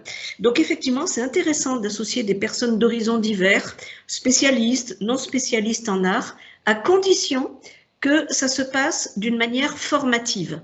C'est la même chose que pour la démocratie participative. On peut pas ou les sciences ou les sciences dites participatives. On peut pas dire que les savants et les ignorants sont à égalité décisionnelle. Et cette différence, cette dissymétrie, elle est porteuse de beaucoup d'incompréhension et même de violence et de violence symbolique. Donc, créer une commission permanente où on examine toutes les questions concernant les œuvres des campus, même les plus triviales. Par exemple, Björn parle de l'état des lieux qu'elle a fait. Nous avons chez nous Noël Dumollard qui a fait un état systématique de l'état de nos œuvres d'art. On partage ça. On partage nos questions en matière de médiation. On partage nos questions très très en amont de la commande des œuvres d'art. Et donc, moi, j'appelle ça un processus formatif où on arrive à avoir une culture commune, un vocabulaire commun, ce qui n'empêche pas les divergences de goût et de point de vue. Et pour moi, c'est possible à cette condition. Oui, je te rejoins complètement. Bjorn, tu veux peut-être rebondir avant de céder la parole à Yves Oinquin qui avait une question? Oui, mon idée que je veux encore partager, c'est j'espère quand il y a du temps et du budget pour travailler avec la communauté universitaire et pour la participation de la communauté, que les sculptures dans l'avenir seraient plus aimées par le public parce que la situation ici sur le moment, le public ne connaît pas les sculptures, ils ne connaissent pas la signification et les valeurs. Et à cause de ça, il y a beaucoup de vandalisme. Donc, peut-être la participation peut aider avec diminuer le vandalisme. Oui, oui, oui, je pense qu'effectivement, c'est un des points, mais qui doit peut-être venir, qui naît, à mon avis, par rapport aux différents facteurs qui contribuent malheureusement à une dévalorisation des collections, qui n'est peut-être pas le premier, le prioritaire, en tout cas à mes yeux, et de par le fait que je vois comment ça se passe maintenant, il est évidemment certain qu'il n'est pas question de faire notre petit truc dans notre coin. Mais c'est vrai que nous avons quand même la chance au musée en plein air d'être 4 historiens de l'art. Alors bon, moi je m'en occupe en plus de toutes mes charges, 2 mi-temps et un 10e temps, hein, donc on est loin d'une équipe telle qu'on la rêverait, mais nous sommes 4 historiens de l'art avec chacun une expérience dans le domaine de l'art public. Mais on a une commission culturelle, bien sûr, mais c'est vrai que la participation étudiante, la participation du personnel, ça demanderait aussi un investissement et du temps que nous n'avons pas et que nous cherchons à avoir davantage. Donc nos combats se mettent d'abord à cet endroit-là pour pouvoir effectivement arriver ensuite à une situation qui serait idéale, hein, et qui correspondrait à nos idéaux de démocratie, bien sûr. Yves, tu voulais poser ta question. Désolé, pour avoir fait perdre du temps tout à l'heure, là, je ne poussais pas sur le bon bouton. Je voudrais rappeler l'existence d'une vieille étude qu'il faudrait sans doute refaire aujourd'hui, parce que je pense qu'elle remonte aux années 70, 70, et c'est l'étude Les visiteurs du Sartillement, qui avait été menée par Paul Minon et j'y avais travaillé indirectement. Ce que l'étude montrait, c'est que par rapport à d'autres parcs, on venait au Sartillement parce qu'on avait l'impression de venir à l'université et on avait l'impression de passer un week-end plus intelligent en allant pique-niquer sur le campus universitaire que d'aller pique-niquer n'importe où ailleurs. Ça peut paraître un peu banal, je ne sais pas si on pouvait obtenir si les mêmes réponses apparaîtraient aujourd'hui, pour le dire autrement, mais je trouvais ça intéressant parce qu'en termes de prise en charge du musée en plein air chez nous aux Artillements, de défense et illustration des lieux contre le vandalisme, eh bien c'est peut-être paradoxalement de la part du public que cette défense viendrait. On sait qu'il y a une indifférence, c'est un des sujets dont on débat souvent. Comment se fait-il que et le personnel et les enseignants et les étudiants glissent littéralement à côté du musée et des sculptures? On le dit pour les étudiants, ils ne sont là que pour quelques années, mais les autres, pourquoi restent-ils si indifférents? Et curieusement, c'est peut-être ce public qui ne vient que pique-niquer qui est le meilleur défenseur à long terme de ce musée. Donc, il faudrait refaire l'étude, voir si on obtient les mêmes réponses et voir comment on peut ensuite les accompagner dans leur défense. Et tu as encore un exemplaire de ce petit bouquin dont tu me parles, là, parce que je ne connaissais pas du tout. Oui, parce que quand j'accompagnais Paul Minon dans ses exercices méthodologiques, on le faisait toujours avec cette étude qu'il avait faite avec son assistant et ses étudiants. Mais on remonte aux années 70, 70.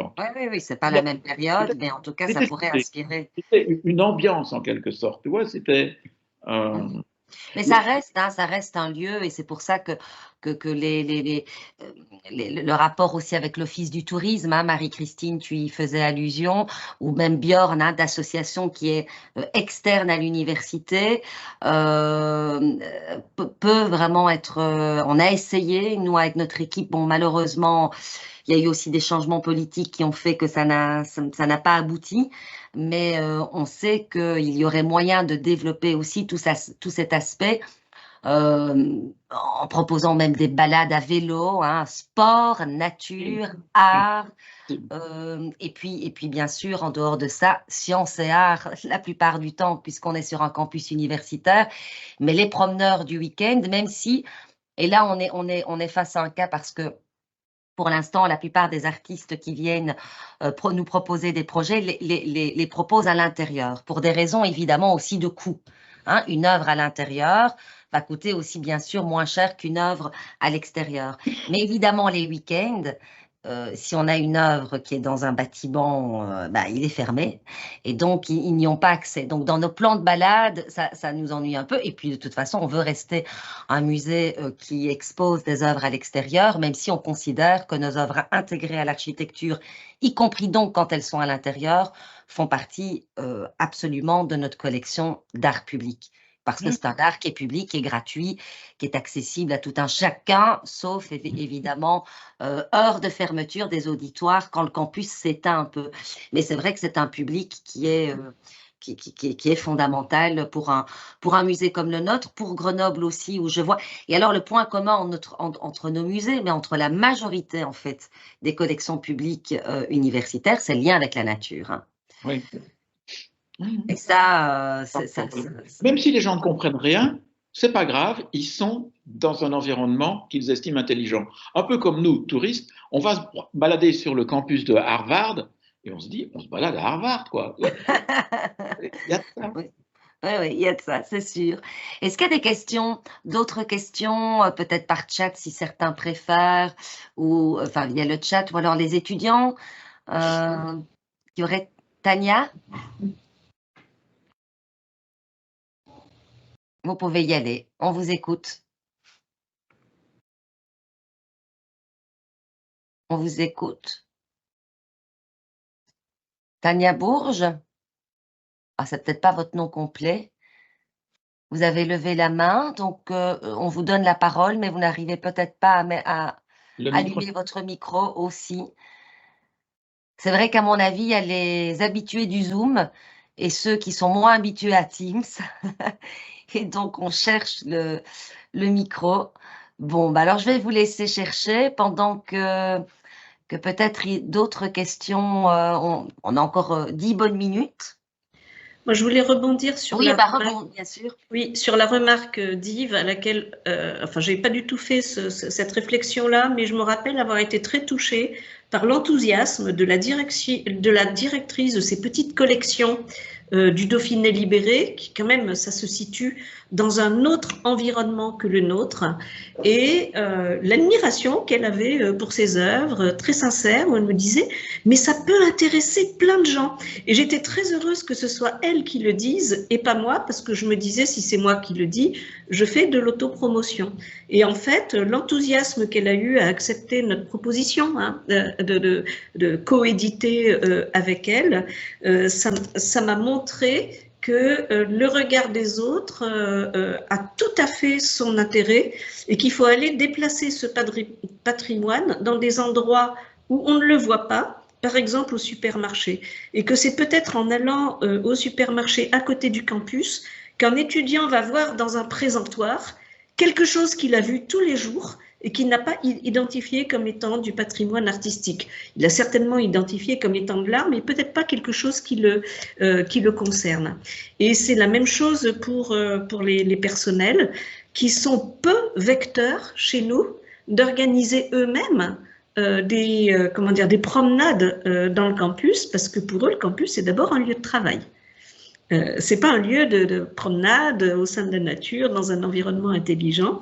Ils connaissent bien toute l'inintelligence de cet environnement parfois, et ils ont plutôt envie de s'échapper ailleurs. Et puis nous, on a quand même l'attractivité des montagnes qui joue à plein par rapport au campus qui est situé dans la plaine. Mais il y a certainement quelque chose à comprendre à partir de la culture populaire, en fait. Oui, oui, tout à fait. Oui, c'est sûr. Autre question. Alors moi, je voulais peut-être... Je veux d'abord... Je ne vois plus de main levée. Je voulais peut-être quand même revenir sur ce que tu nous as exposé, Björn, quand tu nous as dit que voilà, après ton mémoire, tu le soutiens, tu as ton diplôme et on te donne cette mission finalement de mettre en ligne, enfin de concevoir un site internet, la signalétique, les cartels, tout ce qui était vraiment nécessaire. Et puis, ça s'arrête. Donc, c'était vraiment une mission très courte parce qu'il y a eu une sorte de prise de conscience à travers ton travail qu'il était temps de faire quelque chose. Et puis après, ils ont fait un peu un pas de côté ou un pas en arrière, se rendant compte qu'ils allaient devoir investir pour engager quelqu'un. C'est ça qui s'est passé. Oui, c'était exactement comme ça. Les recherches avaient donné une petite inspiration à la VUB qui disait « Oh, on a besoin de le musée en plein air, c'est une idée très bien. L'université est très occupée avec leur marketing and communications à l'extérieur et l'idée d'un musée en plein air sur le campus, c'est attractif. Ça, c'est très important. Donc, c'est pour ça qu'ils m'ont employé très courte, temporaire pour développer ce projet. Et après le vernissage, c'était fini. Mais bien sûr, le travail au musée en plein air, c'est jamais fini parce que après l'installation des cartels et le site web, il y a toujours la maintenance. Maintenance, oui, tu le disais. Voilà. Et puis enrichir la collection aussi, hein. Être dans l'idée de l'enrichir et de permettre. Mais alors c'est ça, cette espèce de paradoxe entre l'attractivité reconnue par tout un chacun de ces collections, y compris par les autorités, qui se rendent bien compte que c'est très attractif d'avoir des collections, des œuvres qui couvrent plusieurs décennies, bon voilà, et en même temps le recul, bon, parce que effectivement c'est pas leur mission numéro 1, on s'en rend compte, mais d'un désintérêt, quoi, désintérêt et en même temps intérêt. Et c'est vrai que c'est là, je pense aussi, un élément qui fait que ces collections, évidemment, continuent d'exister, de s'enrichir, peu ou prou, et en même temps d'être pour certaines, et peut-être même la majorité, pas suffisamment encadrées au niveau des fonds, au niveau du personnel qu'on peut mettre sur place. Tu voulais réagir, Marie-Christine? Oui, mais je te laisse continuer. C'était pour Non, une idée. voilà, je te laisse la parole. Ouais. En fait, je voulais revenir parce que je n'ai pas eu le temps de le dire. C'est au moment où ma voix s'est étranglée. Et quand je suis revenue, j'ai sauté ce passage-là. C'est les questions que nous nous posions lorsque nous avons voulu faire colloque sur l'art public dans les campus. Et donc, on s'est posé des questions que tu t'es posées, Julie, quand tu as commencé à réfléchir à ce programme de recherche. On se disait finalement, est-ce que les campus n'ont pas tous les atouts au départ pour être des lieux d'expérimentation artistique, culturelle et sociale formidables autour de la commande publique? Et finalement, on se rend compte que ce n'est pas le cas, que c'est extrêmement difficile de mobiliser la population interne, étudiants, personnel. on voit que le programme Nouveau commanditaire de l'art, dont on peut se dire, mais voilà le programme rêvé pour commander de l'art public dans les campus, est peu mobilisé. Ça m'intéresserait de savoir si en Belgique, où ces méthodes sont également employées, vous faites les mêmes constats. Le fait d'avoir des enseignants en histoire de l'art n'est pas est une condition nécessaire, mais visiblement n'est pas une condition suffisante. Et il me semble qu'à Grenoble, on ne disposerait pas de tout ce dont on dispose s'il n'y avait pas eu une communauté de recherche très active en sociologie de l'art. Hein, c'est-à-dire en spécialiste de la relation entre l'art et le public. Et c'est une équipe qui malheureusement a disparu aujourd'hui, mais qui était très prestigieuse, qui était conduite par Alain Pessin, avec un laboratoire de sociologie vraiment dédié à ces questions. Donc il y a quand même, tout à l'heure j'ai eu l'impression de résoudre le paradoxe, mais il me semble que le paradoxe reste quand même ouvert. Nous avons tout ce qu'il faut pour faire de l'expérimentation artistique et sociale, et en fait la structure de nos organisations ne le permet pas.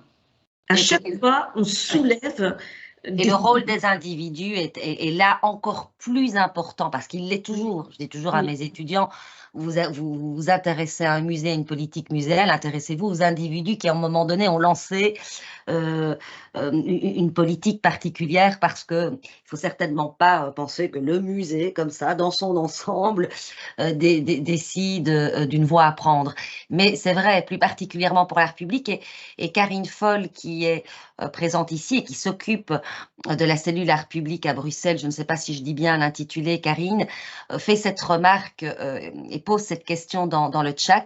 Cette remarque, hein, donc sans doute la difficulté à faire en sorte que nous soyons soutenus dans la valorisation de ce patrimoine ne peut-elle pas être étendue à la politique de l'art dans l'espace public en général? Et moi, je dis oui. Mais Karine, est-ce que tu as envie d'en dire un peu plus, de par ton expérience aussi et du travail que tu mènes à Bruxelles au niveau de l'art public? Alors, c'est un travail que je viens d'entamer, même s'il y a déjà un comité d'art urbain qui existe depuis 1996 et qui a été fondé par TAPTA. Mais c'est vrai, tu parlais tout à l'heure, Julie, des individus qui soutiennent, mais c'est la même chose en politique, en fait, parce que nous dépendons des élus. Bien sûr. Et parfois, il y a des élus qui sont vraiment passionnés et qui veulent vraiment soutenir ce travail, et puis il y en a d'autres beaucoup moins. Mais donc, on est quand même tributaire de beaucoup d'éléments. L'art dans l'espace public est vraiment très complexe parce qu'on est tributaire d'énormément d'éléments qu'on ne contrôle pas. Et donc, c'est très compliqué de mener une vision cohérente par rapport à ça. Mais bon, je m'y attelle maintenant. J'espère qu'on va y arriver avec mon collègue Mathieu Mentem. Mais c'est très complexe. Et je retrouve des choses que vous avez dites dans vos exposés auxquelles on est confronté, entre autres, évidemment, l'entretien des œuvres, qui reste un questionnement tout à fait fondamental, parce qu'il s'agit d'un respect aussi des œuvres et des artistes qui les ont créées. Mais c'est terriblement complexe et c'est une politique, je crois que si on se met tous ensemble, peut-être qu'on peut arriver à défendre cet art dans l'espace public. Mais je crois que c'est vraiment, il faut fédérer toutes ces forces-là, que ce soit des collections en milieu universitaire, en milieu institutionnel ou dans les villes. Je crois qu'il faut vraiment fédérer une réflexion par rapport à ça. Oui, et c'est franchement l'objectif de cette recherche, de ce webinaire, mais il n'y a pas que le webinaire, hein, c'est vraiment une recherche plus étendue, c'est vraiment cette question de la fédération et de la fédération des acteurs qui travaillent d'une façon ou d'une autre autour de l'art public. Bon, moi, je m'intéresse évidemment aux collections d'art public, aux controverses artistiques dans l'espace public. Et en fait, oui, tout s'entrecroise, et la question de la pérennité et de l'entretien des œuvres, elle sera posée aussi bien sûr dans le cadre de ce webinaire, hein. On va vraiment faire un focus aussi sur ces questions-là, c'est certain. Marie-Christine, tu veux encore dire quelques mots? Oui, c'était pour rebondir. En fait, moi, le seul moment où j'ai fait une expérience un peu en grande dimension d'une discussion publique sur l'art public dans les campus, c'était grâce à notre partenariat avec le Street Art Festival. En fait, beaucoup d'argent, beaucoup de nos personnels étaient très sensibles à la dynamique de street art à Grenoble, hein, qui est portée par un festival extrêmement, voilà, lui-même très dynamique. Et donc, il y avait une, comment dire, nos personnels étaient habitués à voir de l'art public sous la forme de street art dans Grenoble. Et ils disaient, mais pourquoi on n'en a pas dans le campus? Moi, je posais exactement la même question. J'avais l'impression qu'on avait un art contemporain, mais qui n'était pas entièrement de notre temps, hein, puisque le street art ne pénétrait pas dans le campus pour plein de raisons. Donc j'étais vraiment très ouverte à toutes les demandes émanant de communautés de personnel, et nous avons fait une très belle œuvre de street art, c'est celle d'Augustine Coffey que je vous ai montrée au début, dont j'ai un très bon souvenir parce que c'est vraiment la communauté des informaticiens et c'est pas les chercheurs en informatique, hein. Ce sont les personnels qui s'occupent de nos ordinateurs et de nos réseaux, etc. et qui ont voulu requalifier une façade qui n'était vraiment pas belle par une œuvre de street art. Et j'ai le souvenir d'être intervenue en assemblée générale de ces personnels. Il y avait 100 personnes qui étaient là pour échanger avec eux sur l'art public, le street art et les différentes facettes des projets qu'on pouvait leur proposer. Et je me rappelle même qu'ils avaient, alors que je leur avais demandé de ne pas voter, ils avaient quand même voté. Et ils votaient sur des valeurs plus que sur le fait que telle œuvre leur plaisait ou ne leur plaisait pas. Et par exemple, une des valeurs, c'était qu'une de ces œuvres soit réalisée par une femme. Oui, et pour eux, c'était l'argument principal. Et c'était pas parce que l'univers artistique de cette femme leur plaisait, c'était parce qu'on avait très peu de femmes présentes dans les œuvres du campus. Donc, il arrive que certains projets artistiques très intéressants nous viennent vraiment de la base. Et là, il faut absolument respecter un cadre public de discussion. Sinon, on se l'approprie et on en fait toujours le même art dans les mêmes conditions, en fait. Tout à fait. Nous, ce qu'on a aussi imaginé dans le cadre du musée en plein air, c'est depuis que j'ai pris la direction, c'était alors je ne sais pas si on a totalement raison, mais c'était de multiplier aussi les événements et les expositions temporaires. Alors, bon, vous comprenez bien évidemment l'astuce, on n'est pas confronté à la même question de la pérennité. Un artiste va venir pendant 2 mois investir le musée et va savoir que ses œuvres vont bouger, qu'on n'est pas tenu à choisir des matériaux qui doivent quand même pouvoir tenir dans le temps, même s'ils devront être entretenus et restaurés. C'est aussi faire événement. Créer des événements temporaires, c'est faire événement, c'est faire parler du musée et c'est du coup espérer évidemment au maximum, et je pense qu'on y est quand même un petit peu arrivé, que les uns et les autres se rendent compte qu'il y a un musée, qu'il y a une politique de valorisation de ce patrimoine, qu'il existe, prise de conscience aussi, vous l'avez évoqué toutes les deux, que ce sont des œuvres. Et donc voilà, enfin bon, c'est encore des questions qu'on pouvait évoquer ici. Donc comment avec des budgets qui ne sont pas énormes, faire en sorte que ces musées restent vivants et ne soient pas seulement des lieux où l'on conserve des œuvres qui sont à leur place et de temps en temps on a une nouvelle, mais que justement, et je te rejoins Marie-Christine, que ce soit des lieux d'expérimentation aussi. Mais bon, ça demande aussi des budgets et ça demande aussi d'être en lien autant que puisse se faire, en fonction, de nouveau, je le redis, des moyens humains et financiers, d'être en lien, de pouvoir créer ces liens avec d'autres structures. Donc, j'espère vraiment que ce premier webinaire et ceux qui suivront permettront de nous fédérer, comme Karine le suggérait avec raison. S'il n'y a pas d'autres questions, mais comme il est l'heure et que bon, on est un lundi, qu'il est déjà 19h, et que donc la semaine ne fait que commencer, on ne va peut-être pas prendre encore plus de temps, mais je tiens vraiment à vous remercier, Marie-Christine et Björn, ainsi que vous toutes et tous qui étaient présents cette fin de journée pour assister à ce webinaire. Et nous vous donnons donc rendez-vous en octobre avec un webinaire qui sera conçu par Pedro Lorente, que vous voyez à l'écran, et qui portera donc davantage sur les parcs de sculpture. Mais on sera toujours sur les mêmes questionnements de l'art public.